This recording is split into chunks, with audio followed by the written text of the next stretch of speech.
লোকসভা ভোটকে সামনে রেখেই বিরোধীরা তৈরি করেছিল ইন্ডি জোট, কিন্তু ভোট আসার আগেই সেই জোটে ডামাডোল। আসন রফা নিয়ে মমতা বন্দ্যোপাধ্যায়কে তীব্র আক্রমণ শানালেন অধীর চৌধুরী। দুটো সিট দেবেন, ওনার কাছে কে ভিক্ষে চেয়েছে? তোপ অধীরের। অধীর চৌধুরীর নেতৃত্ব কংগ্রেস বিধানসভায় শূন্য। মমতা বন্দ্যোপাধ্যায় উদারতা দেখিয়েছেন, পাল্টা তো তৃণমূলের। ইন্ডিয়া জোট সারা ভারতবর্ষে থাকবে আর বাংলায় তৃণমূল কংগ্রেস লড়াই করবে। মনে রাখবেন, বাংলায় তৃণমূল কংগ্রেসই বিজেপিকে শিক্ষা দিতে পারে, সারা ভারতবর্ষকে পথ দেখাতে পারে, অন্য কোনো পার্টি নয়। ওখানে দুটো সিট, মেঘালয় গোয়াতে সব সিট নেবেছে। ভিতরে খবর তো জানেন না, আমাদেরকে দয়া করছে।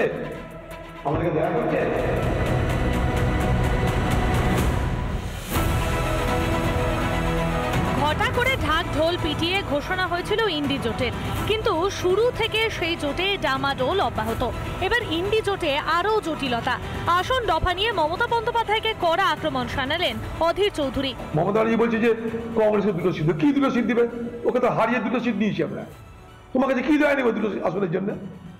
তোমার দয়া দক্ষিণে নিয়ে আমরা এই সিট রক্ষার কোনো মানসিকতা আমাদের নেই।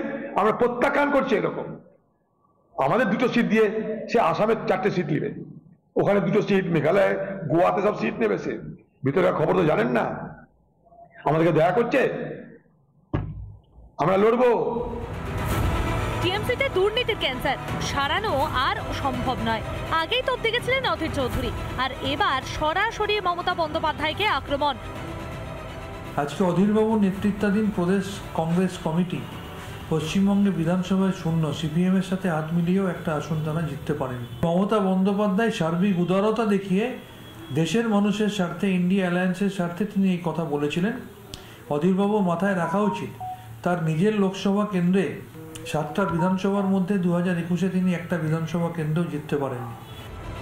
লোকসভা ভোট পর্যন্ত আদেও থাকবে ইন্ডি জোট?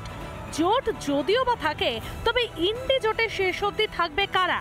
তো অধীরবাবু আগে নিজের স্ট্যান্ডটা ঠিক করে নিক, এবং এই লড়াই কখনো কখনো দেখানোর জন্য লড়াই। আবার দেখবেন ভোট আসবেন সব এক হয়ে গেছে, কারণ ভোটে জানে ওরা কারচুপি করে জিততে না পারলে পরে মালকড়ি কামানো বন্ধ হয়ে যাবে। মালকড়ি কামানো হচ্ছে মূল উদ্দেশ্য। অধীরবাবু অনেক দেরিতে বুঝলেন, এই কথা তো আমি প্রথম দিন থেকে বলে আসছি। যেদিন থেকে ইন্ডিয়া জোটের পরিকল্পনা হয়েছে সেদিন থেকে আমি এই কথা বলে আসছি, ধারাবাহিকভাবে বলে আসছি। বামপন্থীদের এই কথা তো সকলের কাছে স্বীকৃত। সুতরাং অধীরবাবু যা বলেছেন সেটা তার উপলব্ধি, লেট উপলব্ধি। ওনাকে বলুন, অত না বলে অভিষেক বাবু যখন রাহুল গান্ধীর সাথে যে কথা বলে ভোরবেলায়, সেই বিষয়ে দুটো কথা বলতে বলুন তো। বাংলার মার্কেট গরম করতে বারণ করুন।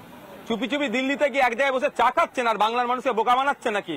অধীরবাবুকে তৈরি থাকতে বলুন, বাংলার মানুষ জবাব দেবে, বহরমপুরই জবাব দেব নাকি। সব মিলিয়ে লোকসভা ভোটের আগে ইন্ডি জোটে প্রবল জট। এই জোটে কি আদেও লড়াই দিতে পারবে ইন্ডি জোট? রিপাবলিক বাংলা।